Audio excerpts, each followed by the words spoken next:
The morning mist clung to the narrow roads like a thin veil as I drove my old pickup truck toward the white-steepled church that had anchored our small town for as long as anyone could remember. Beside me, Grandpa Thomas sat quietly, his weathered hands folded in his lap, watching the pine forests blur past the window. At 83, he still insisted on wearing his best corduroy jacket to Sunday service, the same one he'd worn for decades, now soft with age and memories. "You know, Rener," he said, his voice carrying that familiar warmth that had comforted me through countless difficult nights, "I helped build that fellowship hall back in '78. Spent 3 months of weekends hauling lumber and mixing concrete." His eyes crinkled with the memory.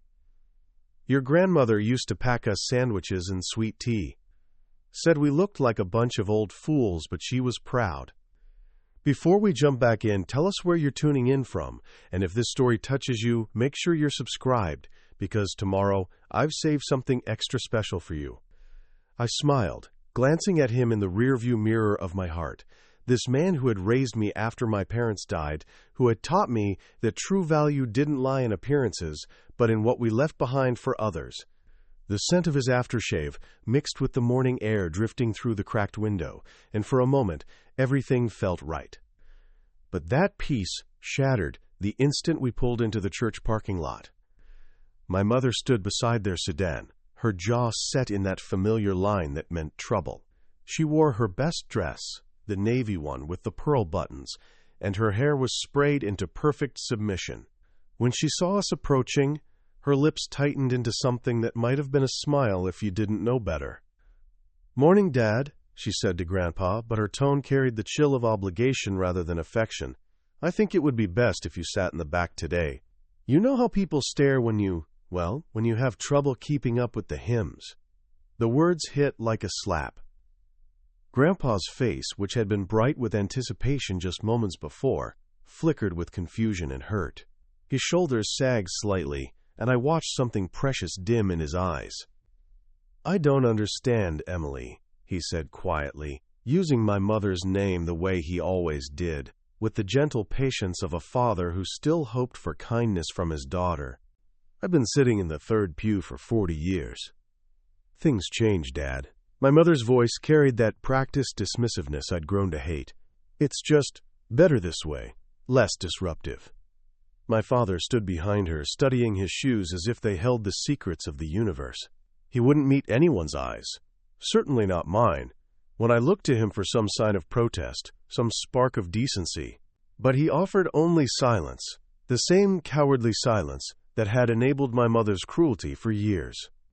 The coffee aroma from the fellowship hall should have been welcoming, but it felt bitter in my throat as I watched my grandfather nod slowly, accepting this humiliation with a quiet dignity that made their treatment of him even more unbearable. "Of course," Grandpa murmured, "whatever you think is best." And in that moment, standing in the shadow of the church he had helped build with his own hands, I felt something crack open inside my chest, a fierce, protective anger that would change everything. The sanctuary filled slowly, as it always did on Sunday mornings, with the familiar rhythm of small-town worship. Sunlight streamed through the stained glass windows, painting jeweled patterns across the worn wooden pews and faded hymnals. The scent of old wood polish and fresh flowers from the altar should have been comforting, but today it felt suffocating. I sat rigid in the third pew beside my parents, my mother's satisfied posture making my stomach turn. She had positioned herself where everyone could see her, the dutiful daughter who had handled the family situation with such discretion. My father sat between us like a human buffer, his silence as heavy as stone. But I couldn't stop turning around. Grandpa sat alone in the very last pew, his back straight despite his age, hands folded over the same worn Bible he'd carried for decades. The distance between us felt like a chasm, 40 feet that might as well have been 1,000 miles. His isolation was stark, deliberate, and everyone in that sanctuary could see it. Mrs. Dalton, who ran the church auxiliary and knew everyone's business before they knew it themselves, leaned over to whisper something to her husband. Her eyes darted toward Grandpa, then back to my mother, and I caught the tail end of her words. "How far he's fallen. Such a shame." my hands clenched into fists. Fallen? This was the man who had donated half his savings to rebuild the church roof after the storm of '92. The man who had driven widows to their doctor appointments for 20 years, never asking for gas money. The man who had taught Sunday school to 3 generations of children, including me. Old Mr. Peterson, the head deacon, noticed the seating arrangement too. He caught my eye with a questioning look. His weathered face creased with confusion. His expression seemed to ask, "Why is Thomas sitting back there? What's wrong?" But I had no answer to give him. Nothing that wouldn't expose my family's cruelty for what it was. The murmurs continued like a low tide of gossip. I heard fragments. "Never seen him in the back before. Something must have happened. Family troubles, I suppose." A few people smiled gently at Grandpa. Mrs. Chen from the grocery store, young Bobby Martinez, who Grandpa had helped learn to read. But others looked away uncomfortably, as if his presence in the back pew was somehow contagious, a reminder that any of them could find themselves discarded by their own families. Through it all, Grandpa sat with quiet dignity, his eyes focused on the cross above the altar. If the whispers hurt him, he didn't show it. But I knew him well enough to see the slight tremor in his hands, the way his jaw tightened almost imperceptibly. He was wounded, but he wouldn't give them the satisfaction of seeing him break. Pastor Williams entered from the side door, his black robes rustling as he approached the pulpit. But I noticed something unusual.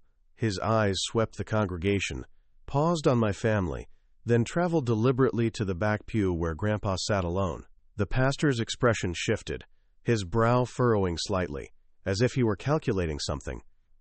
He opened his Bible with more force than usual, the pages snapping in the quiet air. When he looked up again, there was something different in his eyes, a spark of righteous determination that made my pulse quicken. Something was about to happen. I could feel it building like electricity before a storm. Pastor Williams gripped the edges of the wooden pulpit, his knuckles white against the dark grain. The sanctuary had settled into that familiar Sunday quiet, the rustling of programs, the soft clearing of throats, the expectant hush that preceded the weekly message. But today felt different. There was an electric undercurrent in the air, as if the very walls were holding their breath. "Today I want to speak about honor," the pastor began, his voice carrying further than usual, each word deliberate and weighted. Not the kind of honor that comes from recognition or applause, but the honor we owe to those who have carried us on their shoulders. My mother shifted beside me, smoothing her skirt with practiced indifference. She wore the same polite expression she always did during sermons, attentive but detached, as if the words were meant for everyone else in the room. My father stared straight ahead, his jaw working silently as he chewed a piece of gum.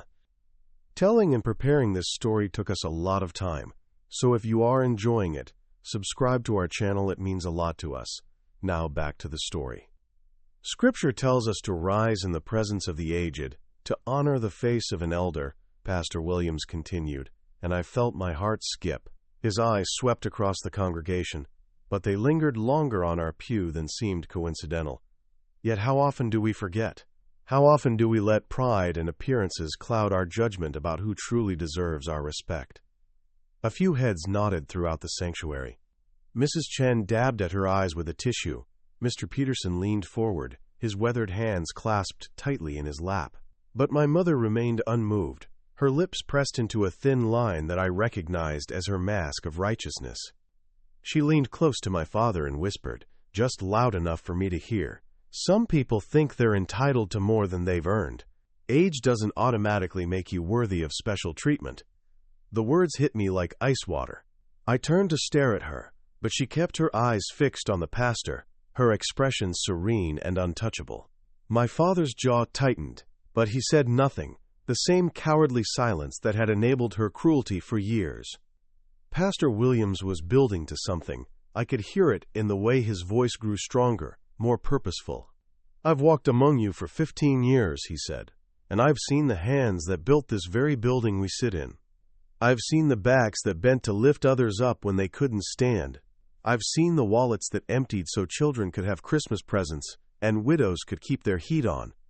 His gaze traveled deliberately to the back of the church, and I twisted in my seat to see Grandpa sitting perfectly still, his eyes fixed on the cross above the altar. But there was something different in his posture now, a slight straightening, as if he sensed what was coming.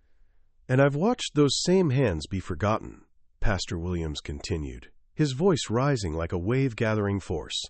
"I've watched those same backs be turned away from the very tables they built, the very communities they sustained." My mother's mask slipped for just a moment, revealing a flicker of uncertainty. Around us, the congregation had grown completely still. Even the children seemed to sense that something important was happening. The pastor closed his Bible with a soft thud that echoed through the sanctuary like a gavel falling.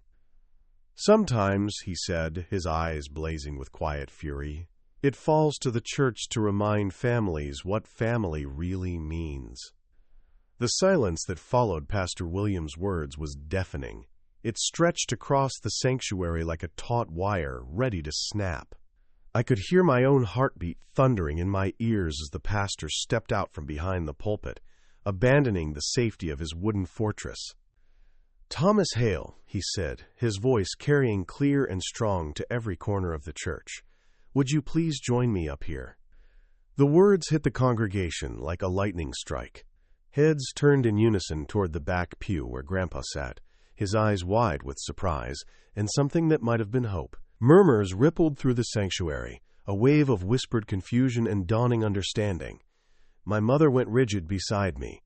I felt her sharp intake of breath, saw her knuckles whiten as she gripped her purse handle. My father's Adam's apple bobbed as he swallowed hard, his eyes darting between the pastor and my mother's furious profile. "Thomas," Pastor Williams continued, his voice gentle now, but carrying an authority that brooked no argument, "I think it's time this congregation remembered who you really are." Grandpa hesitated, his weathered hands trembling slightly as they gripped the pew in front of him. For a moment, I thought he might refuse, might shrink back into the shadows where my mother had banished him. But then something shifted in his posture, a straightening of his spine, a lifting of his chin, that reminded me of the man who had raised me with such quiet strength. Slowly, carefully, he rose from the back pew. The congregation watched in hushed reverence as he made his way down the center aisle, his footsteps echoing on the worn wooden floors. Each step seemed to carry decades of history, the same path he had walked thousands of times, to baptisms and weddings, to funerals and celebrations, to Sunday services where he had once been welcomed in the front rows. 47 years ago, Pastor Williams said as Grandpa approached the altar, this man spent his weekends building our fellowship hall with his own hands. He refused payment, saying his labor was his tithe to God.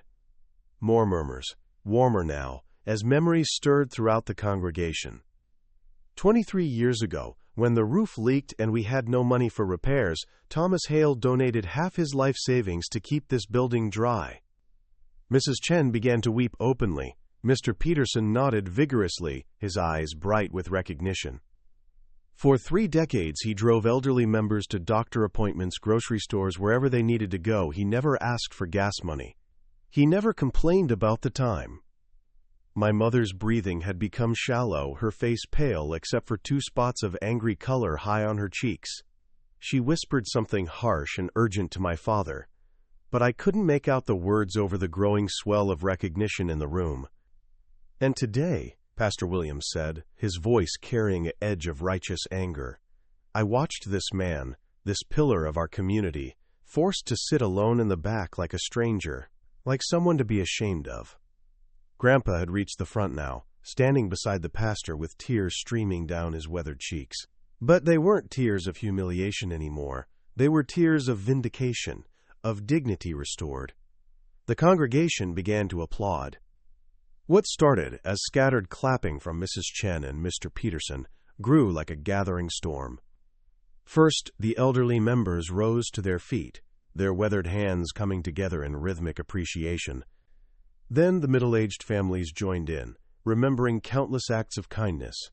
Finally, even the teenagers and young children began clapping, caught up in something they might not fully understand, but could feel in their bones.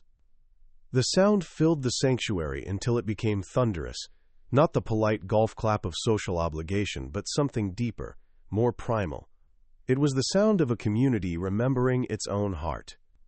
Grandpa stood beside Pastor Williams, tears flowing freely down his cheeks as he looked out at faces he had known for decades.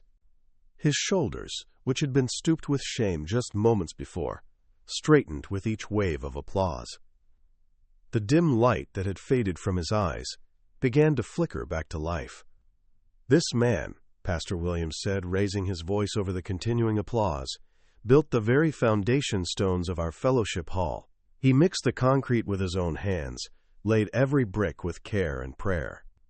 Little Sarah Martinez, no more than 8 years old, slipped out of her parents' pew and walked forward.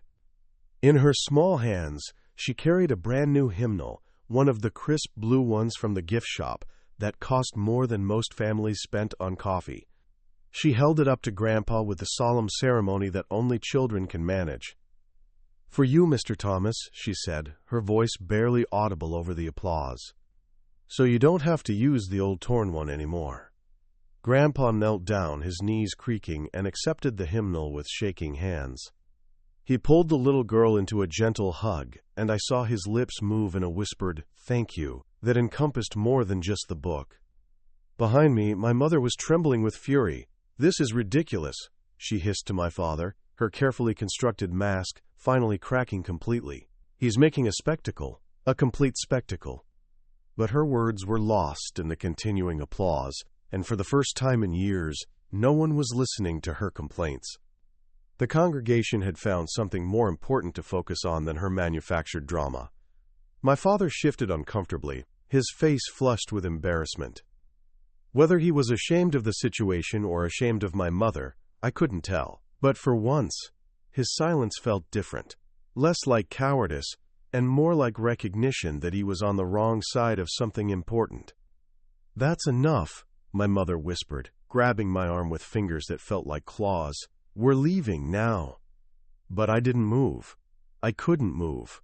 Watching Grandpa stand there in the light, streaming through the stained glass windows, holding that little girl's gift, while the community that had known him for decades finally acknowledged what he meant to them. It was like watching justice unfold in real time. The applause began to fade, but not the light in Grandpa's eyes. Pastor Williams placed a gentle hand on his shoulder, and I saw him mouth the words, "Thank you," to the man who had given so much and asked for so little in return. For the first time in months, Grandpa looked like himself again. The fellowship hall buzzed with an energy I had never experienced before. Coffee percolated in the ancient machine that Grandpa had helped install decades ago, and plates of homemade cookies sat on tables that he had built with his own hands. But today, the usual post-service chatter felt different, charged with purpose and revelation. I stayed close to Grandpa's side as congregation members approached him one by one, their faces bright with something between apology and celebration. Mrs. Chen clasped his weathered hands in both of hers, speaking rapidly in a mixture of English and Cantonese, about how he had driven her to chemotherapy appointments during her cancer treatment. "I never thanked you properly," she said, tears streaming down her cheeks. "I was so scared, and you just showed up every Tuesday for 6 months. Never said a word about the gas money or the time." Mr. Peterson pulled out his worn wallet and showed Grandpa a faded photograph, a young boy in a graduation cap and gown. "My grandson Bobby," he said, his voice thick with emotion. "The one you taught to read when the school said he couldn't learn. He's a teacher now, Thomas. A teacher because of you." Each story was like a thread being rewoven into a tapestry that my mother had tried to tear apart. Grandpa listened to every word, his eyes bright with wonder, as if he were discovering his own life through other people's memories. Meanwhile, my mother stood near the coffee table like a queen whose subjects had suddenly stopped bowing. She attempted to steer conversations toward herself, laughing too loudly at comments that weren't particularly funny, but people kept drifting away from her orbit and back toward Grandpa's gravitational pull. "Really, it wasn't that big a deal," she said to anyone who would listen, her voice carrying that practiced dismissiveness. "Daddy always did like to help people, sometimes to a fault, if you know what I mean. but her words fell flat in a room where people were finally remembering who Thomas Hale really was. Pastor Williams appeared at my elbow carrying 2 cups of coffee.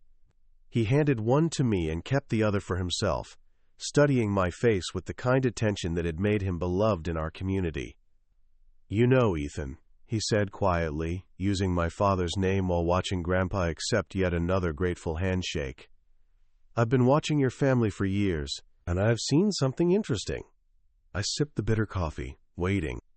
Standing with someone when it costs you something, when it means going against your own family, facing their anger, maybe losing their approval, that's when you find out what family really means. His eyes met mine with gentle intensity. Family isn't just about sharing blood. It's about sharing values. It's about standing up for what's right, even when it's hard. As if to punctuate his words, Grandpa caught my eye from across the room and smiled. Not the sad, resigned smile I had grown accustomed to, but the bright, warm smile I remembered from my childhood. The smile of a man who finally felt seen and valued again. "I think you already know which kind of family you want to be part of," Pastor Williams added softly. The silence in my father's sedan was suffocating. Grandpa had ridden home with the Petersons, who had practically insisted on giving him a ride and sharing more stories about his kindness. I was trapped in the back seat between my parents' fury and the weight of my own awakening conscience. My mother stared straight ahead through the windshield, her jaw clenched so tightly I could see the muscles twitching beneath her carefully applied makeup. My father gripped the steering wheel like it was the only thing anchoring him to earth, his knuckles white as we navigated the winding road through the pine forests. The silence stretched for nearly 5 minutes before my mother finally erupted. "Embarrassed," she spat, the word exploding from her like steam from a pressure cooker. Completely and utterly embarrassed in front of the entire congregation. That pastor had no right to make a spectacle like that. She whirled around in her seat to face me, her eyes blazing with a fury I had rarely seen. "And you? Sitting there like some kind of witness to martyrdom, you think this was some great moment of justice? Your grandfather has been embarrassing this family for years with his pathetic neediness." The words hit me like physical blows, but instead of cowering as I might have in the past, I felt something steel in my chest. "Embarrassing?" I said, my voice steadier than I expected. "How exactly has he embarrassed us, Mother?"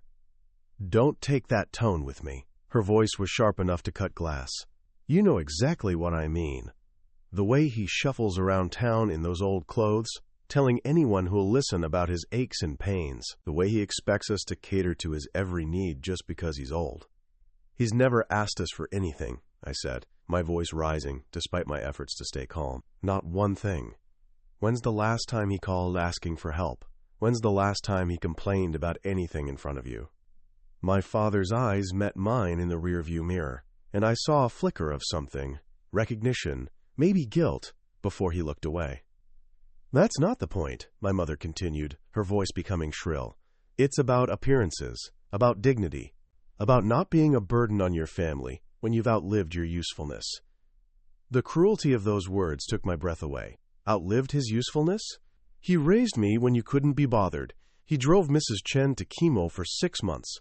He taught Bobby Peterson to read when—" "Stop." My father's voice cut through the argument like a blade. "Just stop, Ethan. Your mother is upset, and you're making it worse."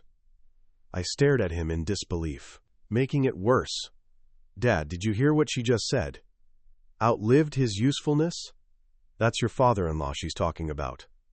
The man who welcomed you into this family." "Drop it," he warned, his voice carrying that familiar tone of conflict avoidance that had enabled my mother's cruelty for years. "Just drop it, or there will be consequences."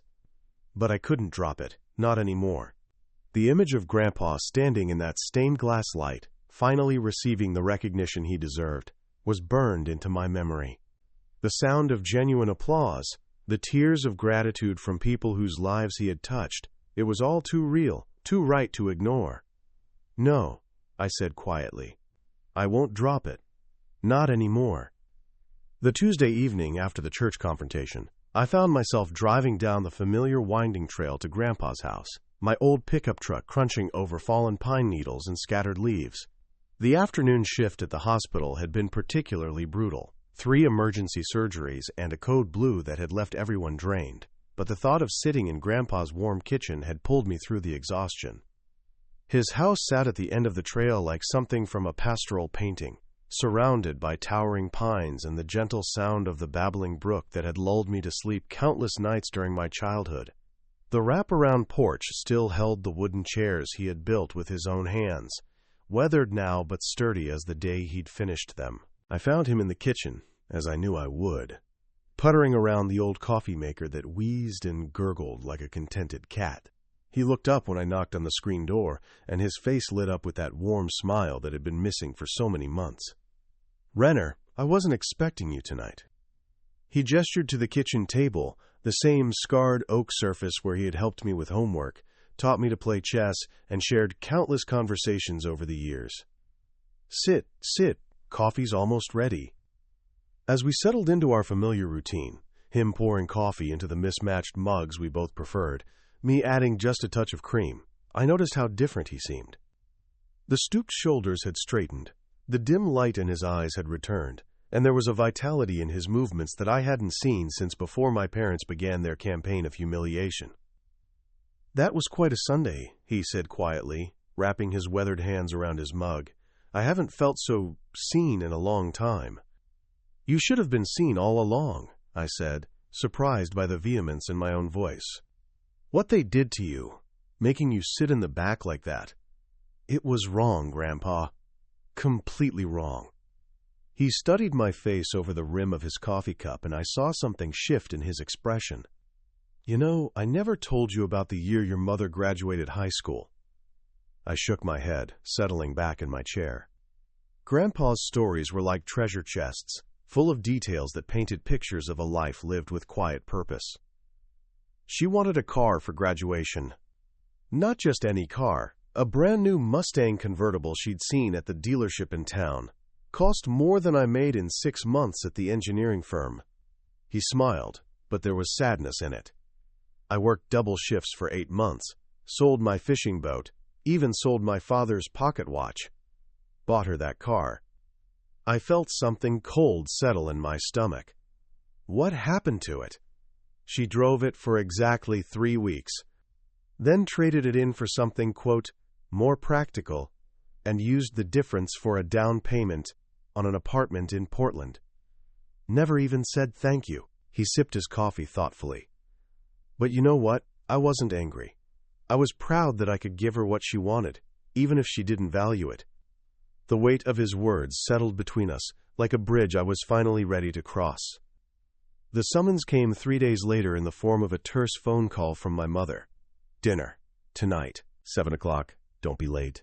The line went dead before I could respond, leaving me staring at my phone in the break room of the hospital, knowing that whatever waited for me at my parents' house would not be pleasant. Their dining room felt like a courtroom when I arrived. The good china was out, my mother's passive-aggressive signal that this was a formal occasion, and my father sat at the head of the table wearing the same expression he'd worn during parent-teacher conferences when I was in trouble. My mother moved around the kitchen with sharp, efficient movements that spoke of barely contained fury. We ate the first 10 minutes in silence, the only sounds the clink of silverware against porcelain and the steady tick of the grandfather clock in the corner, a clock that Grandpa had given them for their 10th anniversary. I suddenly remembered. "Mrs. Dalton called today," my mother finally said, setting down her fork with deliberate precision. "She mentioned seeing you at your grandfather's house, again."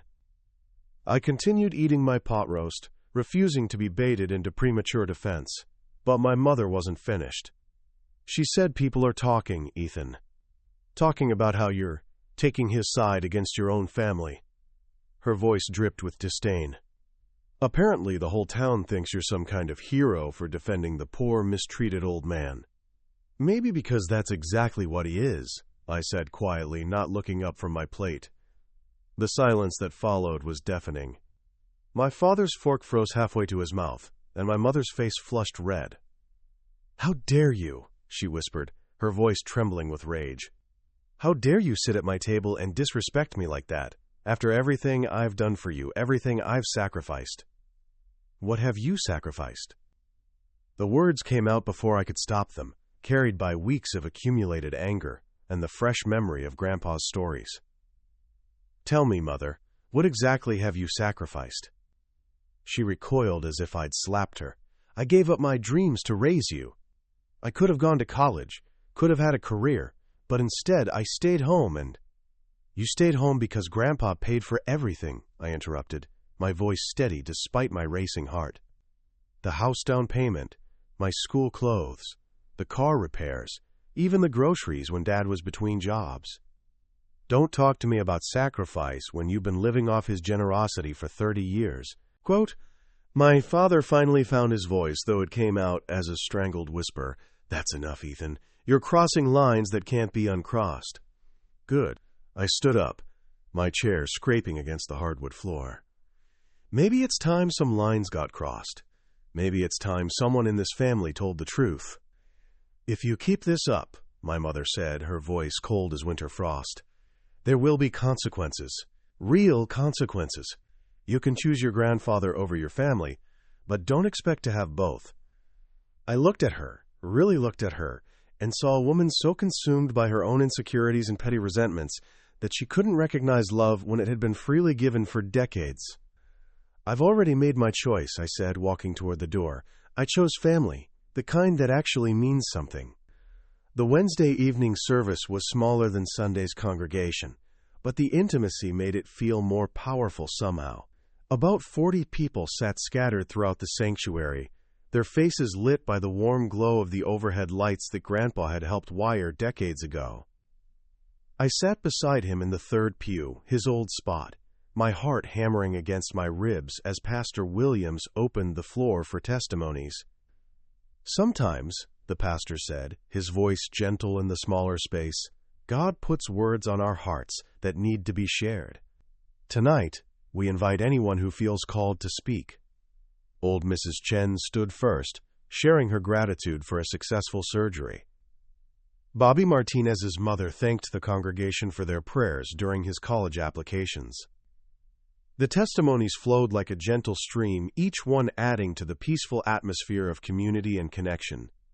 But I barely heard them. My mind was focused on the words I had been rehearsing for 3 days, ever since walking out of my parents' house with their ultimatum still ringing in my ears. Beside me, Grandpa sat quietly, unaware that I was about to make our private bond gloriously, irrevocably public. When the testimonies seemed to be winding down, I stood up. The sanctuary fell silent, except for the soft hum of the old heater and the distant sound of wind through the pines. Pastor Williams nodded encouragingly, and I felt the weight of 40 pairs of eyes settling on me. My name is Ethan Cole, I began, though nearly everyone in the room had known me since childhood, and I want to thank Pastor Williams for something he did last Sunday. Quote, I paused, glancing down at Grandpa, whose eyes had widened with surprise, and something that might have been concern. He reminded us what family really means. Not the people who share your blood and then spend years trying to make you ashamed of who you are, but the people who stand with you when you're humiliated. The people who see your worth even when others try to make you invisible. The words came easier now, flowing from a place of absolute certainty. This man beside me, Thomas Hale, he raised me when my parents died.